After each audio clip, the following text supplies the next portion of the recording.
नमस्कार दोस्तों, स्वागत है आपका आज के मुख्य समाचारों में। जी हां दोस्तों, आपको यहां पर देखने को मिलेंगे सुबह से लेकर शाम तक की तमाम बड़ी खबरें मुख्य समाचार ब्रेकिंग न्यूज अपडेट्स के रूप में। तो चलिए दोस्तों, जान लेते हैं आज की पहली बड़ी खबर। मुख्यमंत्री आतिशी बोली, अजय माकन पर 24 घंटे में कार्रवाई करे कांग्रेस, वरना इंडिया गठबंधन से बाहर करने की मांग करेंगे। ये अरविंद केजरीवाल को एंटी नेशनल कहते हैं।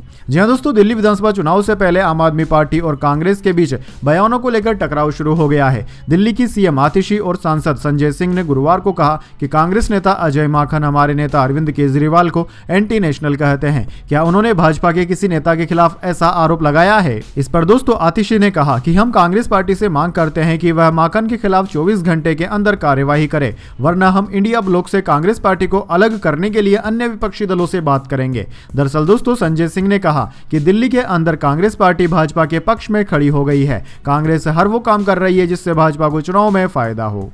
चलिए दोस्तों, जान लेते हैं अगली बड़ी खबर। बीजेपी बोली, कांग्रेस के पोस्टर में भारत का गलत नक्शा, इसमें पीओके गायब, पोस्टर बेलगावी में लगा। आज यहां सीडब्ल्यूसी की मीटिंग। जी हां दोस्तों, कांग्रेस के बेलगावी में गुरुवार को कांग्रेस की वर्किंग कमेटी की बैठक होनी है। मीटिंग से पहले कार्यकर्ताओं ने बेलगावी में पोस्टर लगाए जिसमें भारत का गलत नक्शा दिखाया गया है। दरअसल दोस्तों, बीजेपी के आईटी सेल के हेड अमित मालवीय ने सोशल मीडिया प्लेटफॉर्म एक्स पर गलत नक्शे की तस्वीर पोस्ट की और लिखा कि कांग्रेस ने अपने सभी हैंडल्स पर भारत का बिगड़ा हुआ नक्शा लगाया हुआ है। साथ ही सोनिया गांधी, राहुल गांधी और प्रियंका वाड्रा सहित अन्य की तस्वीरें भी लगाई गई है जिसमें कश्मीर को पाकिस्तान का हिस्सा दिखाया गया है। चलिए दोस्तों, जान लेते हैं अगली खबर। ईश्वर अल्लाह तेरो नाम भजन पर हुआ हंगामा, गायिका को माफी मांगनी पड़ी, सिंगर को जय श्री राम के नारे लगाने पड़े। पटना में मैं अटल रहूंगा कार्यक्रम की घटना। जी हां दोस्तों, बिहार के पटना में गुरुवार को अटल जयंती समारोह में महात्मा गांधी के भजन रघुपति राघव राजा राम को लेकर हंगामा हो गया। भजन गायिका देवी को माफी मांगनी पड़ी और साथ ही जय श्री राम के नारे भी लगाने पड़े। तब जाकर मामला शांत हुआ और कार्यक्रम दोबारा शुरू हुआ। उधर दोस्तों, इस घटना पर आरजेडी नेता लालू प्रसाद यादव ने आपत्ति जताई। उन्होंने कहा कि गांधी जी का भजन गाया तो नीतीश कुमार के भाजपाई साथियों ने हंगामा कर दिया। ओछी समझ के लोगों की भावनाएं आहत हो गई। पूर्व केंद्रीय मंत्री और भाजपा नेता अश्विनी चौबे ने 25 दिसंबर को पटना के बापू सभागार में मैं अटल रहूंगा कार्यक्रम को आयोजित किया था। चलिए दोस्तों, जान लेते हैं अगली खबर। तेलंगाना फिल्म इंडस्ट्री प्रतिनिधिमंडल की सीएम से मुलाकात। रेवंत रेड्डी बोले, कानून व्यवस्था से कोई समझौता नहीं। अल्लू अर्जुन के फिल्म प्रमोशन में भगदड़ का है मामला।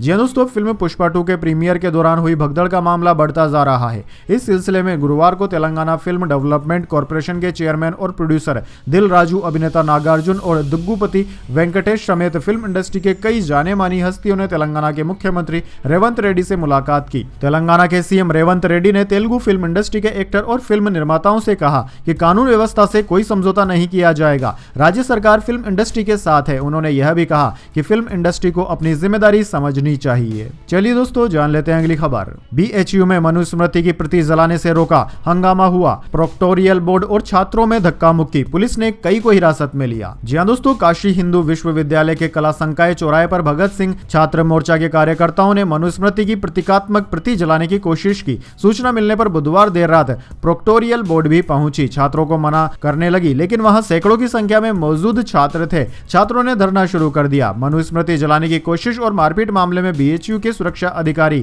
एचए ने लंका थाने में तहरीर दी। पुलिस ने 13 नामजद छात्रों के खिलाफ एफआईआर दर्ज की है। चलिए दोस्तों, जान लेते हैं अगली खबर। 500-600 शिक्षकों को खुद जानता हूं जिन्होंने किराए पर पढ़ाने के लिए लोग लगा रखे हैं। 100 तो मेरे ही जिले में है। शिक्षा मंत्री ने ही खोल दी मध्य प्रदेश के स्कूलों की पोल।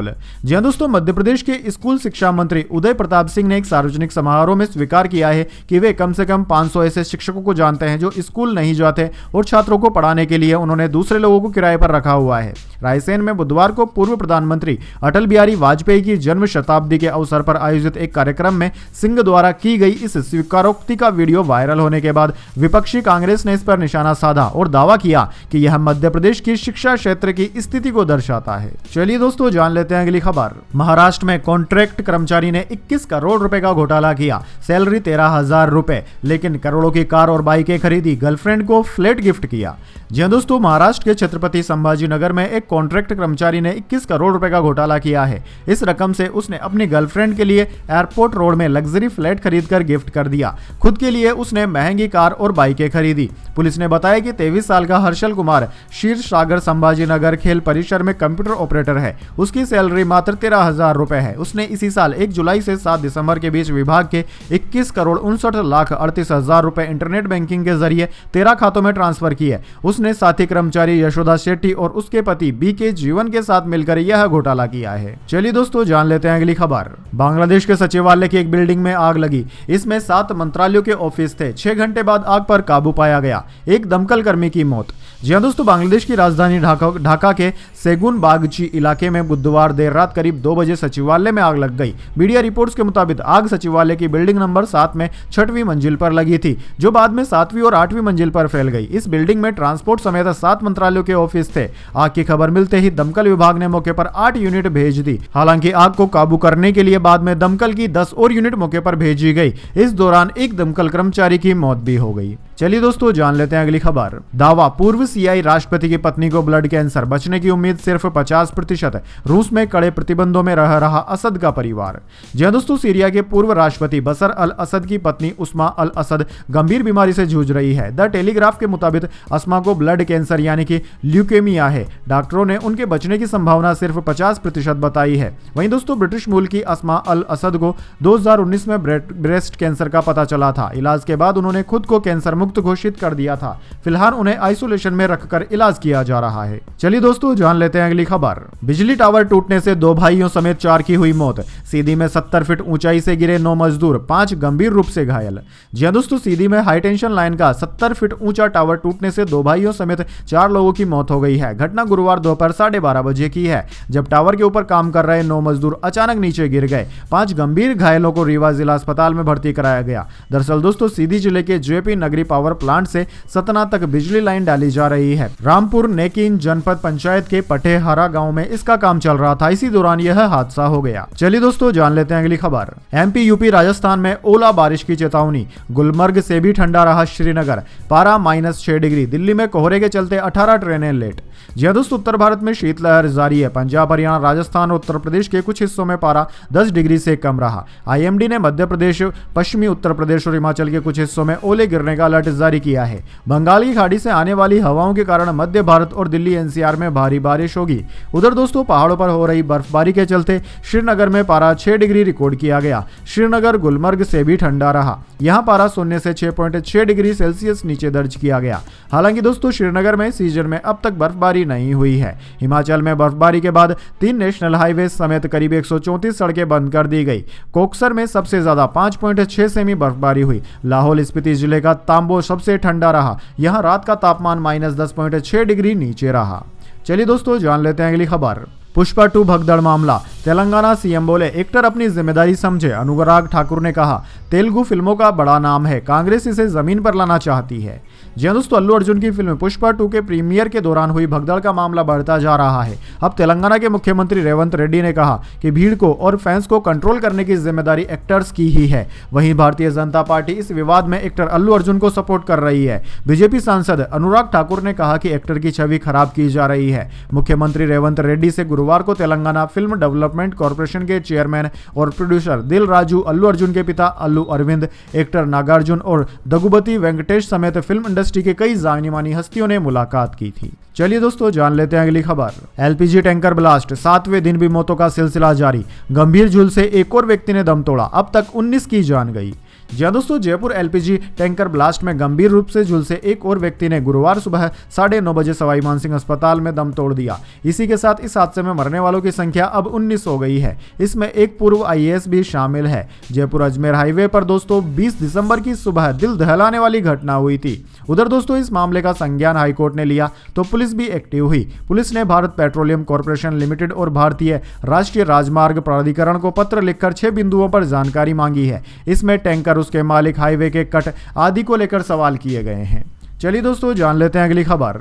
बीजेपी ने नहीं दिया भाव, दिल्ली चुनाव में अकेले लड़ेगी जीनत राम मांझी की पार्टी हम। जी हाँ दोस्तों, केंद्रीय मंत्री जीतन राम मांझी ने ऐलान कर दिया है कि उनकी पार्टी HAM दिल्ली विधानसभा चुनाव में अकेले लड़ेगी। इससे पहले कयास लगाए जा रहे थे कि भारतीय जनता पार्टी दिल्ली की कुछ विधानसभा सीटें अपने सहयोगी दलों को भी दे सकती है। JDU, लोक जनशक्ति पार्टी और जीतन राम मांझी की HAM ने दिल्ली में विधानसभा टिकटों की डिमांड रखी थी। हालांकि अब साफ हो गया है कि हम दिल्ली के चुनाव में स्वतंत्र रूप से लड़ेगी। पार्टी ने कहा कि जल्द ही उम्मीदवारों की सूची की घोषणा कर दी जाएगी। हम के सूत्रों ने कहा कि उन्होंने कई बार बीजेपी नेतृत्व से संपर्क किया, लेकिन उनकी तरफ से उन्हें कोई प्रतिक्रिया नहीं मिली है। चलिए दोस्तों, जान लेते हैं अगली खबर। सबसे कम उम्र के शतरंज प्लेयर को बाल पुरस्कार, उम्र 3 साल, 17 बच्चे सम्मानित हुए। प्रधानमंत्री बोले, बेस्ट ही हमारा स्टैंडर्ड है।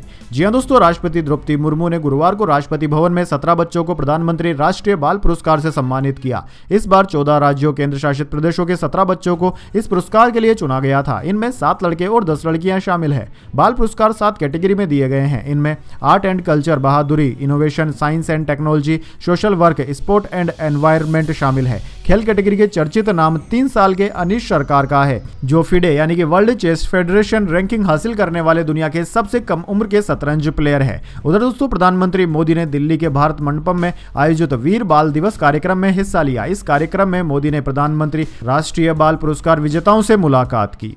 चलिए दोस्तों, जान लेते हैं इसके बाद अगली बड़ी खबर। लेकिन उससे पहले मेरी आपसे एक छोटी सी रिक्वेस्ट है, अगर दोस्तों आपको अभी तक हमारी न्यूज़ पसंद आई है तो इसे एक छोटा सा लाइक जरूर दे दीजिए, और अगर आपको पसंद नहीं आई है तो बेशक आप डिसलाइक भी कर सकते हैं। लेकिन दोस्तों, लाइक और डिसलाइक जरूर कीजिए, क्योंकि दोस्तों यही हमारी मेहनत का फल होता है और इसी से पता चलता है कि आपको हमारी वीडियोज़ पसंद आ रही है या नहीं। तो चलिए दोस्तों, जान लेते हैं अगली बड़ी खबर। शेयर बाजार में आज फ्लैट रहा कारोबार। सेंसेक्स 78,472 और निफ्टी 23,750 पर बंद हुआ। ऑटो और बैंकिंग शेयर्स में बढ़त रही। जी दोस्तों, शेयर बाजार में 26 दिसंबर को फ्लैट कारोबार देखने को मिला। सेंसेक्स बिना किसी बदलाव के 78,472 के स्तर पर बंद हुआ। वहीं निफ्टी में 22 अंकों की बढ़त रही। ये 23,750 के स्तर पर बंद हुआ। दोस्तों, सेंसेक्स के 30 शेयरों में से आज 15 में गिरावट और 15 में तेजी देखने को मिली, जबकि निफ्टी 50 के 50 शेयरों में से 31 में तेजी और 18 में गिरावट देखने को मिली। एक शेयर फ्लैट बंद हुआ। आईटी और एमएफसीजी शेयर्स में आज सबसे ज्यादा गिरावट रही, जबकि ऑटो और बैंकिंग शेयर्स में बढ़त रही। बात करें दोस्तों निफ्टी 50 के टॉप गेनर और टॉप लूजर स्टॉक्स की, तो दोस्तों आज के मार्केट में निफ्टी 50 के टॉप गेनर्स में अडानी पोर्ट्स, महिंद्रा एंड महिंद्रा और एसबीआई लाइफ रहे, जबकि निफ्टी 50 के टॉप लूजर्स में टाइटन, एशियन पेंट्स और टाटा कंज्यूमर रहे। चलिए दोस्तों, जान लेते हैं अगली खबर। आज सोने चांदी के दाम में आई तेजी। सोना 411 रुपए बढ़कर 76,285 रुपए पर पहुंचा। चांदी 87,900 रुपए प्रति किलोग्राम पर बिक रही। जी दोस्तों, सोने और चांदी के दाम में आज बढ़त देखने को मिली है। Indian Boolean and jeweller association की वेबसाइट के अनुसार 10 ग्राम 24 कैरेट गोल्ड का भाव 411 रुपए बढ़कर 76,285 रुपए पर पहुंच गया है। 22 कैरेट गोल्ड की बात करें तो उसका भाव 69,877 रुपए है, जबकि 18 कैरेट सोने का भाव 57,214 रुपए है। दूसरी ओर दोस्तों, आज चांदी के भाव में 379 रुपए की बढ़त देखने को मिली। अब चांदी बढ़कर 87,900 रुपए प्रति किलोग्राम पर जा पहुंची है। चलिए दोस्तों, जान लेते हैं अगली खबर। मेलबर्न टेस्ट, विराट कोहली पर मैच फीस का 20% जुर्माना लगा। ऑस्ट्रेलियाई बैटर कॉन्स्टास को धक्का मारा था। दोनों के बीच बहस भी हुई थी। जी हां दोस्तों, आईसीसी ने भारतीय खिलाड़ी विराट कोहली पर जुर्माना लगाया है। मैच रेफरी एंड पाइक्राफ्ट ने कोहली की 20% मैच फीस काटी है, साथ ही एक डीमेरिट पॉइंट भी दिया है। कोहली पर यह जुर्माना मैदान पर खराब व्यवहार के लिए लगाया गया है। दरअसल दोस्तों, 37 साल के भारतीय बल्लेबाज ने डेब्यू मैच खेल रहे 19 साल के ऑस्ट्रेलियाई ओपनर सैम कॉन्टास को धक्का मारा और बहस भी की। यह वाकया ऑस्ट्रेलियाई पारी के 10वें और 11वें ओवर के बीच हुआ। कोहली ने रेफरी के सामने सुनवाई के दौरान अपनी गलती स्वीकार कर ली है। चलिए दोस्तों, जान लेते हैं अगली बड़ी खबर। 70 घंटे बाद भी बोरवेल में फंसी है चेतना। रेड माइनर्स से आस, मां ने छोड़ा खाना पीना। दरअसल दोस्तों, राजस्थान के कोटपुतली में 3 साल की बच्ची चेतना बोरवेल में गिर गई थी, जिसके बाद से उसे निकालने के लिए रेस्क्यू ऑपरेशन पिछले 70 घंटों से ज्यादा वक्त से लगातार चल रहा है, लेकिन रेस्क्यू टीम को अभी तक सफलता नहीं मिली है। अब बच्ची को बचाने के लिए उत्तराखंड की स्पेशल रेड माइनर्स टीम को बुलाया गया है, जो पाइपिंग मशीन की मदद से खुदाई कर रही है और बच्ची तक पहुंचने की कोशिश कर रही है। रेड माइनर्स की टीम ने ही उत्तराखंड में टनल में फंसे मजदूरों को सुरंग से बाहर निकाला था। वहीं दोस्तों, अपनी बेटी की हालत को लेकर चिंतित डोली देवी ने सोमवार को हुए दुखद हादसे के बाद से कुछ भी नहीं खाया है। कोटपुतली बहरोड जिला कलेक्टर कल्पना अग्रवाल बुधवार देर रात स्थिति का जायजा लेने गांव पहुंची थी। उन्होंने कहा कि बचाव अभियान लगातार जारी है। पाइलिंग मशीन को खेत में लाने के लिए काफी तैयारियां करनी पड़ी। चलिए दोस्तों, जान लेते हैं अगली खबर। नई पीढ़ी कॉन्फिडेंस के साथ काम करती है। एक्टर राइटर अतुल कुलकर्णी ने यंग एक्टर्स की तारीफ, कहा उनसे सीखना चाहिए। जी हां दोस्तों, एक्टर अतुल कुलकर्णी इन दिनों अपनी वेब सीरीज बंदिश बैंडिट्स के सीजन 2 में नजर आ रहे हैं। इस सीरीज में उनके अलावा ऋत्विक, तमन्ना, यशविनी, रोहन जैसे कई उभरते एक्टर्स भी शामिल है। हाल ही में दैनिक भास्कर से खास बातचीत में अतुल ने नई पीढ़ी के एक्टर्स के साथ काम करने के अनुभव पर बात की। साथ ही उन्होंने बताया कि सीजन 1 को कोरोना के कारण ठीक से प्रमोट नहीं किया जा सका था। चलिए दोस्तों, जान लेते हैं अगली खबर। अन्ना यूनिवर्सिटी में दुष्कर्म का मामला, एक्टर थलापति विजय बोले आरोपी को जल्द मिले सजा, महिलाओं की सुरक्षा पर ध्यान दिया जाना चाहिए। जी दोस्तों, चेन्नई के अन्ना यूनिवर्सिटी की एक छात्रा से दुष्कर्म के मामले में एक्टर और तमिलंगा वेत्री कंजुगम टीवी के पार्टी के अध्यक्ष थलापति विजय ने बयान दिया है। उन्होंने इस घटना को दर्दनाक बताया और तमिलनाडु सरकार से आरोपी के खिलाफ सख्त कानूनी कार्रवाई की मांग की है। चेन्नई पुलिस ने इस मामले में एक बिरयानी बेचने वाले को गिरफ्तार किया है। एक्टर विजय थलापति ने अपने सोशल मीडिया हैंडल एक्स पर लिखा कि अन्ना विश्वविद्यालय की एक छात्रा के साथ यौन उत्पीड़न की खबर गंभीर रूप से चौंकाने वाली और दर्दनाक थी। हालांकि पुलिस ने यह जानकारी दी है कि यौन उत्पीड़न करने वाले व्यक्ति को गिरफ्तार कर लिया गया है। चलिए दोस्तों, जान लेते हैं अगली बड़ी खबर। पाकिस्तान से टेस्ट खेलने का सपना अधूरा रह गया अश्विन का। पूर्व भारतीय ऑफ स्पिनर बोले एम रमेश को देखकर बचपन में बहुत इंस्पायर हुआ था। जी हाँ दोस्तों, भारत के पूर्व क्रिकेटर रविचंद्रन अश्विन ने कहा है कि उनका पाकिस्तान के खिलाफ टेस्ट खेलने का सपना अधूरा ही रह गया। वह बचपन से पाकिस्तान के खिलाफ टेस्ट मुकाबला खेलना चाहते थे, लेकिन कुछ कारणों से ऐसा नहीं हो सका। अश्विन ने गोपीनाथ के यूट्यूब चैनल पर दिए इंटरव्यू में कहा कि सदा गोपान रमेश को देखकर मैं क्रिकेट खेलने के लिए इंस्पायर हुआ था। वे तमिलनाडु के पहले बैटर थे जिन्होंने इंटरनेशनल क्रिकेट में बेफिक्री से रन बनाए। पाकिस्तान के खिलाफ उनकी पारियां तो मुझे सपने में भी याद आती थी। चलिए दोस्तों, जान लेते हैं अगली खबर। 2 लाख लोगों की कातिल सुनामी के 20 साल हो गए हैं पूरे। 100 फीट ऊंची लहरों ने 14 देशों में तबाही मचाई थी। दरअसल दोस्तों, क्रिसमस की अगली सुबह लगभग 8 बज रहे थे। कई लोग अभी सोकर भी नहीं उठे थे। ठीक उसी समय इंडोनेशिया के सुमात्रा आइलैंड के पश्चिम में धरती से 30 किलोमीटर नीचे इंडियन और बर्मन टेक्टोनिक प्लेट में तेज हलचल हुई। इस हलचल ने हिंद महासागर में 9.1 की तीव्रता से अधिक का भूकंप ला दिया। इस बात को आज पूरे 20 साल गुजर चुके हैं। उस त्रासदी में 2 लाख से ज्यादा लोगों की मौत हो गई थी। चलिए दोस्तों, जान लेते हैं अगली खबर। राजस्थान में आज से 3 दिन बारिश होने का येलो ऑरेंज अलर्ट जारी। जयपुर समेत भरतपुर, अजमेर, कोटा और उदयपुर में दिखेगा असर। दिन का तापमान भी गिरेगा। जी हाँ दोस्तों, राजस्थान में आज से अगले 3 दिन तक बारिश का दौर जारी रहेगा। ओले भी गिरेंगे और शीतलहर भी चलेगी। जयपुर सहित 18 जिलों में आज बारिश होगी। भारतीय मौसम विज्ञान विभाग ने बताया कि 7 जिलों में ऑरेंज जबकि 22 जिलों में बारिश और ओलावृष्टि का येलो अलर्ट जारी किया गया है। दोस्तों, आपको बता दें, शीतलहर चलने के दौरान दिन का अधिकतम तापमान 20 डिग्री के नीचे रहने की संभावना है, जबकि 28 दिसंबर के बाद से प्रदेश में कोहरे का प्रभाव रहेगा और अगले 1-2 दिन में उत्तरी हवाएं चलने से शीतलहर चलेगी। उधर दोस्तों, जयपुर, सीकर, सवाई माधोपुर, कोटा सहित तमाम जिलों में गुरुवार सुबह कोहरा छाया रहा। विजिबिलिटी भी मात्र 30 से 50 मीटर की रह गई है। चलिए दोस्तों, जान लेते हैं अगली खबर। एसआई भर्ती रद्द करने की तैयारी, अगली कैबिनेट में फैसला संभव। गृह विभाग मुख्यमंत्री को भेज चुका है भर्ती रद्द करने का प्रस्ताव। हाईकोर्ट को भी देना है जवाब। जी दोस्तों, सरकार एसआई भर्ती परीक्षा 2021 को रद्द करने की तैयारी में है। अगली कैबिनेट बैठक में एसआई भर्ती रद्द करने पर फैसला हो सकता है। दरअसल दोस्तों, मंत्रियों की समिति भर्ती को रद्द करने की रिपोर्ट दे चुकी है। मंत्रियों की सब कमेटी की रिपोर्ट के आधार पर गृह विभाग एसआई भर्ती को रद्द करने का प्रस्ताव सीएम को भेज चुका है। अब इस पर कैबिनेट में फैसला होना है। पिछले दिनों हाईकोर्ट ने एसआई भर्ती परीक्षा पर सरकार को 2 सप्ताह में फैसला करने के आदेश दिए थे। हाईकोर्ट की समय सीमा पूरी हो चुकी है। चलिए दोस्तों, जान लेते हैं अगली खबर। भारत ऑस्ट्रेलिया चौथा टेस्ट मुकाबला, पहले दिन कंगारुओं का स्कोर 311 रन 6 विकेट के नुकसान पर। स्टीव स्मिथ 68 रन बनाकर नाबाद लौटे। बुमराह को 3 विकेट मिले। जी हां दोस्तों, ऑस्ट्रेलिया ने बॉर्डर गावस्कर ट्रॉफी के चौथे टेस्ट के पहले दिन भारत के खिलाफ 6 विकेट पर 311 रन बना लिए हैं। गुरुवार को स्टंप तक स्टीव स्मिथ 68 और कप्तान पैट कमिंस 8 रन पर नाबाद लौटे। वहीं दोस्तों, मेलबर्न के एमसीजी पर ऑस्ट्रेलियाई टीम ने टॉस जीतकर बैटिंग करने का फैसला लिया। 19 साल के युवा ओपनर सैम कॉन्टास और उस्मान ख्वाजा ने कंगारू टीम को सदी शुरुआत दिलाई थी। दोनों ने 116 बॉल पर 89 रन की ओपनिंग पार्टनरशिप की थी। वहीं दोस्तों, दिन का खेल समाप्त होने तक ऑस्ट्रेलिया 311 रन बनाकर 6 विकेट के नुकसान पर खेल रही थी। भारत की ओर से सबसे ज्यादा 3 विकेट जसप्रीत बुमराह ने हासिल किए। चलिए दोस्तों, जान लेते हैं अगली खबर। राहुल गांधी बोले महाराष्ट्र विधानसभा चुनाव में कुछ तो गड़बड़ है। लोकसभा के बाद इलेक्शन कमीशन ने 118 सीटों पर 72 लाख वोटर्स जोड़े। इनमें भाजपा 102 पर जीती।